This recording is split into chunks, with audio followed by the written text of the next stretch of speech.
नमस्कार बंधुरा आमार चैनेले तोमादेर सबाइके स्वागत।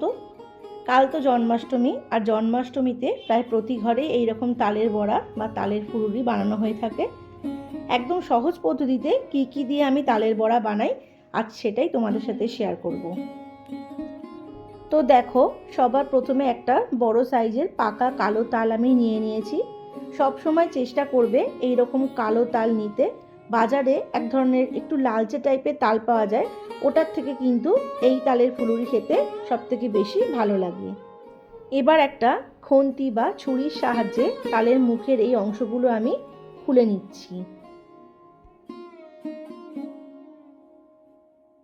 আজ এমন কিছু জিনিস এই তালের বড়ার মধ্যে আমি মেশাবো যার জন্য কিন্তু তালের বড়ার টেস্টটা আরো দ্বিগুণ হয়ে যাবে। সেই কারণেই অনুরোধ তোমাদের কাছে পুরো ভিডিওটা কিন্তু তোমরা দেখো।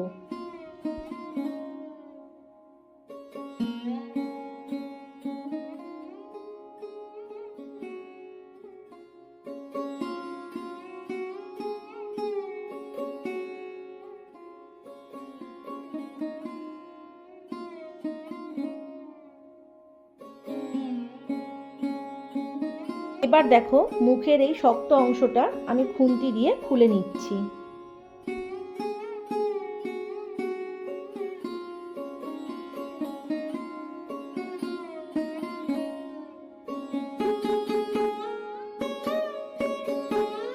এখন মাঝের অংশটাকে চাপ দিয়ে তিনটে আটিকে আমি আলাদা আলাদা করে নিচ্ছি।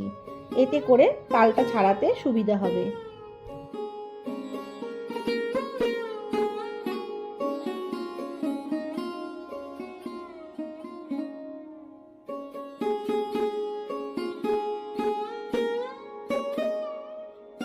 এবার এইভাবে তালের কালো ছালটা আমি খুলে নিচ্ছি।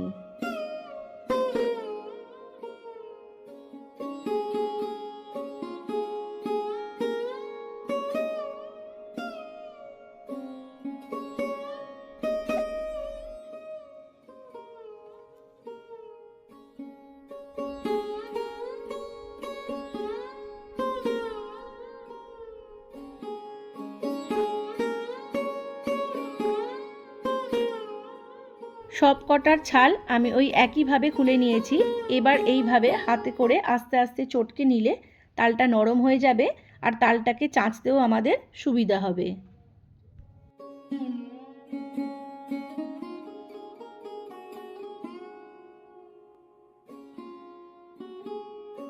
এইবার দেখো প্রত্যেকটা আটির মধ্যে আমি অল্প অল্প করে একটু জল আঁচড়া দিয়ে দিচ্ছি। এতে করে তালের শাঁসটা নরম হয়ে যাবে।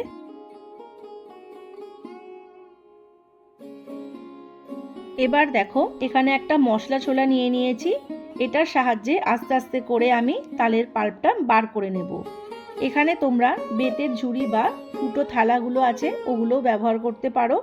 আমার কাছে ওই রকম কোনো জিনিস নেই বলে আমি এইটা দিয়ে করছি। এটা দিয়ে দেখো এটা দিয়েও কিন্তু বেশ ভালোই হচ্ছে। বেশি ঘষে ঘষে কিন্তু সাদা করবে না, তাহলে কিন্তু তাল ফুলুরিগুলো ভীষণ তেতো হয়ে যাবে। এবার দেখো একটা মাঝারি সাইজের বাটি নিয়ে নিয়েছি আর এই বাটির মাপ করেই আমি সমস্ত পরিমাণগুলো দেব। আর সমস্ত পরিমাণ ঠিকঠাক হলে তবেই কিন্তু পারফেক্ট খেতে হবে বড়াটা।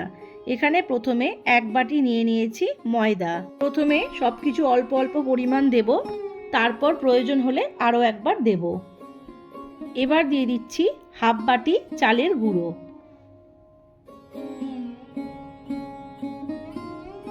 এবার দিচ্ছি এক বাটির একটু কম চিনি।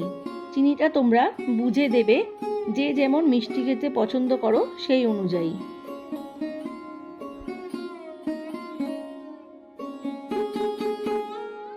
এবার দিলাম সামান্য পরিমাণ একটু লবণ। এবার দিচ্ছি এক বাটি সুজি।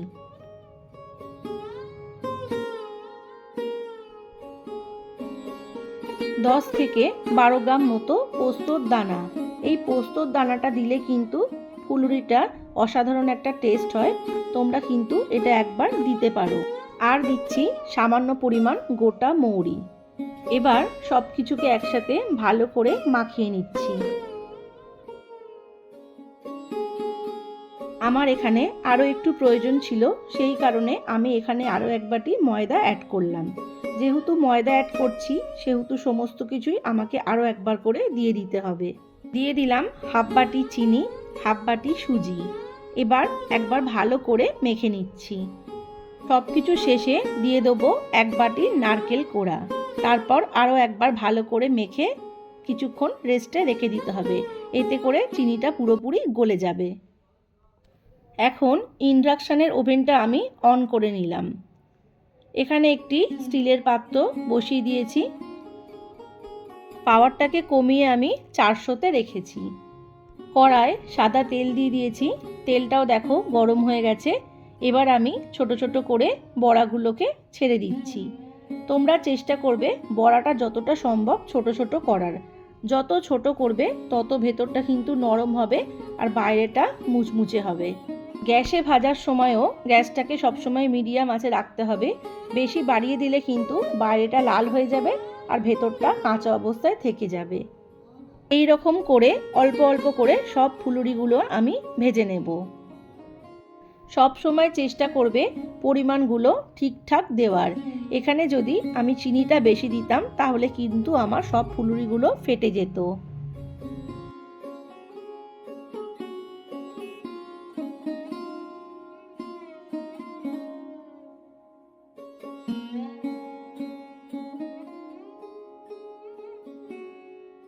দেখো এখানে আমার পারফেক্ট গোল গোল তালের ফুলুরি কিন্তু সম্পূর্ণ রেডি হয়ে গেছে। এবার তোমাদেরকে আমি একটু ভেঙে দেখাই। বাইরেটা দেখো কতটা মুচমুচে হয়েছে, সেটা তোমরা কিন্তু আওয়াজ শুনেই বুঝতে পারছো। আর ভেতরটা দেখো একদম স্পঞ্জ টাইপের নরম তুলতুল করছে, আর ভেতরটা কিন্তু এক ফোঁটাও কাঁচা নেই। তো বন্ধুরা, আজকে আমার জন্মাষ্টমীর এই স্পেশাল রেসিপিটা তোমাদের কেমন লাগলো অবশ্যই জানিও। যদি এই ভিডিওটা দেখে তোমাদের উপকার হয় তাহলে অবশ্যই একটা লাইক, কমেন্ট আর শেয়ার করে দিও। আর এখনও যারা আমার চ্যানেলটাকে সাবস্ক্রাইব করোনি, চ্যানেলটা সাবস্ক্রাইব করে আমার চ্যানেলটার পাশে থেকো। দেখা হবে নেক্সট কোনো ভিডিওতে।